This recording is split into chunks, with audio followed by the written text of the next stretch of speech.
रोज नई वीडियो देखने के लिए द इंडियन वॉइस को सब्सक्राइब करें और बेल आइकन यानी घंटी जरूर दबाएं।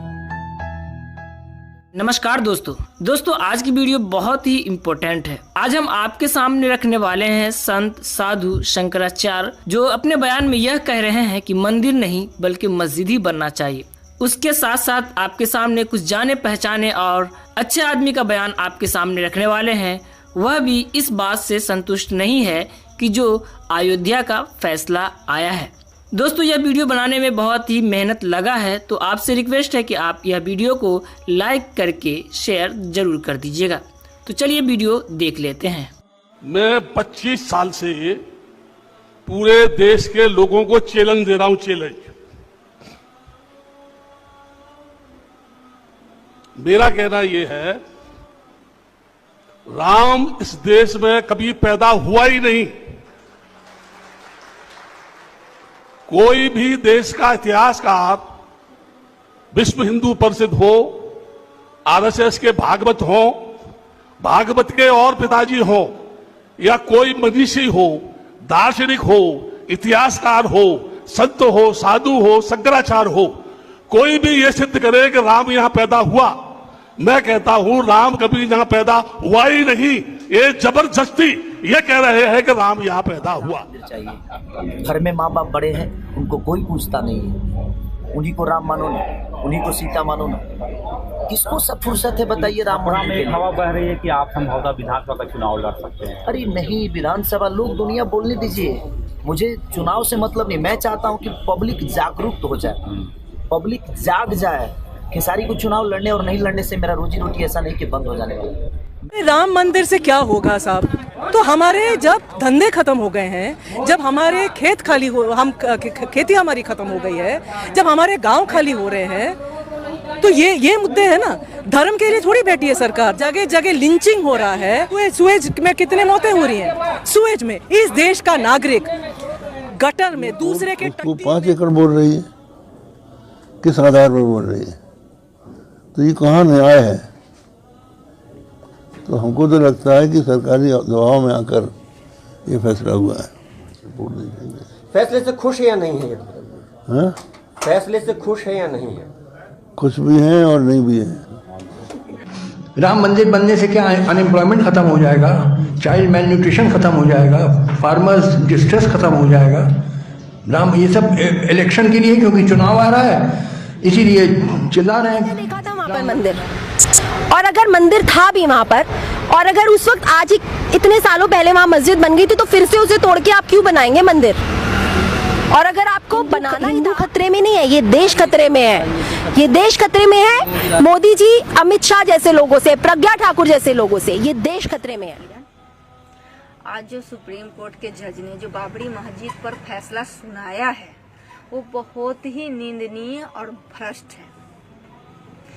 जो राम का न कोई प्रमाण है, न कोई साक्ष्य है, न कोई इतिहास है, उस राम पर सुप्रीम कोर्ट के जज ने फैसला सुनाया है। जानते हैं ये सब दबाव में किया है सुप्रीम कोर्ट के जज ने। भाइयों से कहना चाहूंगी कि ये मंदिर के चक्कर में आप लोगों को पड़ने की कोई जरूरत नहीं, क्योंकि ये मंदिर आपको बंधुआ मजदूर बनाएगी और आने वाली पीढ़ी को गुलाम बनाएगी।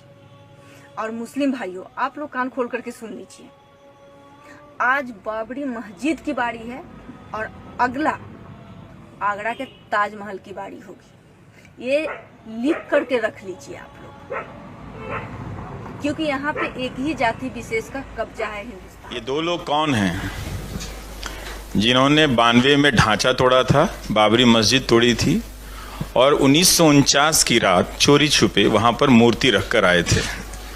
तो अदालत ने कहा कि ये 2 काम इलीगल हैं। तो इससे जुड़े जो भी लोग हैं उनको इस फैसले से बाहर किया है और कहा है कि ये अपराधी की कतार में हैं। जो देखो जहां मंदिर खड़ा कर देता है। कभी सोचा आपने किसको बुला रहे हो आप? हैं? कभी विचार किया, कभी दिमाग लगाया कि मैंने मंदिर बना दिया? ध्यान रखना कि जोश तो आ गया। भगवान है ही नहीं। चैलेंज देता हूं, मेरा चैलेंज है भारत के सभी साधु सन्यासियों को, कोई ऐसा है जो ईश्वर का साक्षात दर्शन कराए? क्या कोई ऐसा आदमी है जो भगवान से सीधा दर्शन करा दे? आप ये कहें कि इस देश के अंदर भव्य राम मंदिर बनना चाहिए, अरे बनाओ, कौन मना कर रहा है तुमसे जो है। लेकिन याद रखो, कल्पना की धरा के ऊपर महल खड़े नहीं होते हैं, बालू के ढेर पर बिल्डिंग खड़ी नहीं होती है, शीशे के मकान में रहने वाले दूसरों पर पत्थर नहीं फेंकते हैं। अगर जितने भी मान लीजिए ईश्वर के मानने वाले लोग हैं, आस्थावान लोग हैं, तो मंदिरों में से मुकुट चोरी क्यों हो जाते हैं, जेवर चोरी क्यों हो जाते हैं, खजाने क्यों चोरी हो जाते हैं?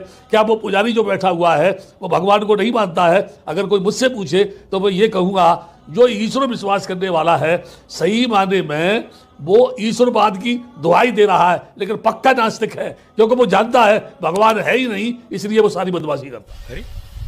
एक दिन में फैसला जो इतने सालों से रुका पड़ा था, फिर भेजते हैं बूटा सिंह गृह मंत्री को, जाओ नींव रख दो, संगे बुनियाद, मंदिर बनना शुरू हो जाए, हिंदू भी खुश हो जाएंगे। अरे ये कौन सा नाटक हो गया भाई? प्रधानमंत्री का यही काम रह गया?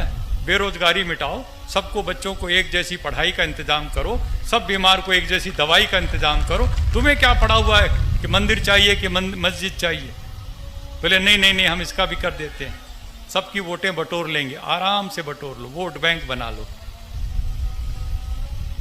तो बूटा सिंह ने जाके संगे बुनियाद रख दी और कहा यहां से मंदिर बनेगा, इतना बढ़िया बनेगा, ये है वो है।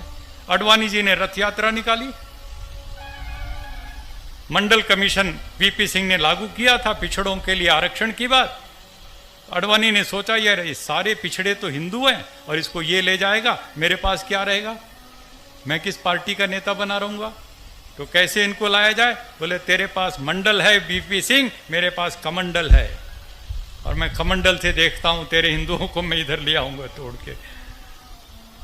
और जब रथ यात्रा निकाली सोमनाथ से, पूरी सरकार हिलने लगी और मुझे बुलाया वीपी सिंह जी ने, क्योंकि मैं मंडल कमीशन का समर्थन कर रहा था, उनकी पार्टी में नहीं था। मैंने कहा अच्छा काम है, पिछड़ों को सामाजिक न्याय मिलना चाहिए। तो उन्होंने मुझे कहा स्वामी जी इसका भी कोई हल निकालो, इस मंदिर का, ये मस्जिद वाला जो बाबरी मस्जिद। मेरे दोस्त थे सैयद साहबुद्दीन, हमारी पार्टी में थे, चंद्रशेखर जी के साथ मैं भी और वो भी।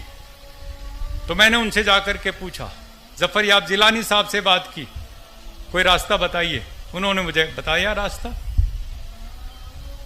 कहने लगे मस्जिद की जगह जो है पूरी की पूरी 2.7 एकड़ जमीन है, उसके सामने 65-67 एकड़, लगभग 70 एकड़ जमीन खाली पड़ी है, वो जमीन दे दीजिए इनको। जब अडवाणी जी रथ यात्रा में बैठ के दिल्ली आए, इधर आने से पहले पटना के बिहार में घुसने से पहले, बिहार में घुसने से पहले तो लालू जी ने गिरफ्तार कर लिया, उससे पहले की बात मैं बता रहा हूं। जब वीपी सिंह जी आए और कहने लगे ये क्या समाधान है, तो हमने वो नक्शा खोल करके बताया उनको कि देखिए ऐसा ऐसा भव्य मंदिर बन सकता है, आप ले लीजिए जितनी जमीन चाहिए, 3.25 एकड़ को छोड़ के, और 30 एकड़ ले लीजिए, 35, 40, 50 एकड़ ले लीजिए। तो अडवाणी जी मुस्कुराए और बोले मुझे बेवकूफ समझ रखा है कि मैं राम का एक और मंदिर बनाने निकला हूं, आपने मेरा नारा नहीं सुना? हमने कहा उनसे एक बार फिर बताइए क्या है नारा? कहने लगे सौगंध राम की खाते हैं, मंदिर वहीं बनाएंगे। बोलने लगे वहीं का मतलब समझिए। हमने कहा वहीं का मतलब तो अयोध्या में। बोले ना, वहीं का मतलब है वो जो बाबरी मस्जिद है उसके बीचों बीच में 4 फुट बाई 4 फुट का जो मिंबर होता है जिस पे खड़ा होके इमाम खुतबा करता है, वहीं ठीक उसी जगह पर राम जी पैदा हुए, रामलला उसी।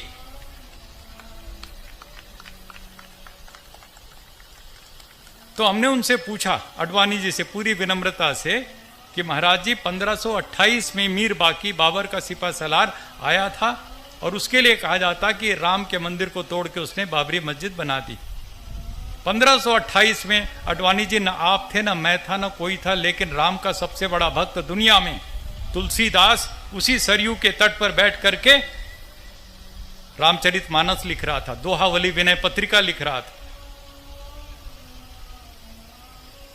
उसकी एक दोहा, एक चौपाई कहीं भी मुझे दिखा दो जिसमें तुलसीदास ने ये लिखा हो कि मेरे भव्य आराध्य देव राम के मंदिर को तोड़ के मस्जिद बनाई गई। कहीं नहीं, एक शब्द नहीं। तुलसीदास को नहीं दिखाई पड़ा, अडवाणी जी को दिख गया। मैं आपसे सच कहना चाहता हूं, हम लोग खूब अच्छे आराम से रह सकते हैं आपस में, प्यार से, मोहब्बत से, लेकिन सियासतदानों को यह मंजूर नहीं है। उनको राजनीति करनी, उनको मंदिर मस्जिद की राजनीति करनी है, हिंदू मुस्लिम की चोटी दाढ़ी की ये राजनीति करनी, इसी में उनको वोट मिलते हैं, पैसा मिलता है, सब कुछ। मैं पूछता हूं, तुलसीदास को नहीं दिखाई पड़ा? गुरु गोविंद सिंह पटना साहब में पैदा हुए आपके, और उसी रास्ते से वो पंजाब गए। उनका कितना लिखा हुआ साहित्य, एक शब्द मुझे दिखा दो जिसमें गुरु गोविंद सिंह, जिनके 4 बच्चे शहीद हुए, दीवारों पर चुने गए, उन्होंने कहीं लिखा हो कि मेरे राम के मंदिर को तोड़ के मस्जिद बनाई? शिवाजी सारी जिंदगी औरंगजेब के खिलाफ लड़ते रहे, उन्होंने कहीं नहीं लिखा कि राम के मंदिर को तोड़ के मस्जिद बनाई गई। स्वामी दयानंद सरस्वती फैजाबाद में खड़े होकर के ईसाई मुसलमान सबसे शास्त्रार्थ करते थे, लेकिन कहीं भी उन्होंने नहीं लिखा सत्यार प्रकाश ऋग वेदादि भाष्य भूमिका या कहीं भी कि राम के मंदिर को तोड़ के मस्जिद बनाई गई। विवेकानंद, जिन्होंने शिकागो में जाकर कितना शानदार भाषण दिया, सारे हिंदू समाज को गौरवान्वित किया, उसकी विवेकानंद की 200 किताबों में एक शब्द नहीं मिलेगा कि राम के मंदिर को तोड़ के। महात्मा गांधी, मरते मरते इनकी जुबान पर हे राम निकला, महात्मा गांधी ने कहीं नहीं लिखा, न कहीं कहा इस बात को कि राम के मंदिर को तोड़ करके मस्जिद बनाई गई, किसी को नहीं दिखाई पड़ा। लेकिन जिनको सियासत करनी है उनको दिखाई ही दिखाई पड़ रहा। ये गंदी सियासत, ये सांप्रदायिकता की राजनीति यदि हम और आप मिलकर के बंद नहीं करेंगे, जो बात अभी कह रहे थे लोकेश मुनि जी, ये तो लड़ा करके अपनी गद्दी पक्की करना चाहेंगे। तुम्हें और हमें ये सावधान रहने की जरूरत है कि हम इनकी चालाकियों में नहीं आएंगे। ये लड़ाना चाहते हैं, हमें बांटना चाहते हैं, हमें तोड़ना चाहते हैं अंदर से। इनका कोई लेना देना नहीं किसी राम से या किसी से। मैंने तो योगी आदित्यनाथ जी से अभी लखनऊ की बहुत बड़ी रैली में मैंने खड़े होकर के पूछा, 50,000 की भीड़ में, मैंने कहा योगी आदित्यनाथ जी, आप तो योगी हैं और मुख्यमंत्री भी हैं, और आप कह रहे राम का मंदिर बनाना है, तो राम का मंदिर बनाने से पहले पूरे उत्तर प्रदेश में रम के मंदिर तो बंद कर दो। रम के मंदिर तो धड़ाधड़ खुलते जा रहे हो और कह रहे हो राम का मंदिर बनाएंगे। कैसे बनेगा राम का मंदिर? तो ये सारी की सारी चीजों को यदि हम और आप मिलकर के ईमानदारी से सोचेंगे, कुछ करने का जज्बा लेकर के आगे चलेंगे, और उसके लिए हमें अहद करना पड़ेगा। अगर हो सके तो अब कोई शम्मा जलाइए, अगर हो सके तो अब कोई शम्मा जलाइए, इस दौरे सियासत का अंधेरा मिटाइए। बस कीजिए आकाश में नारे उछालना, ये जंग है।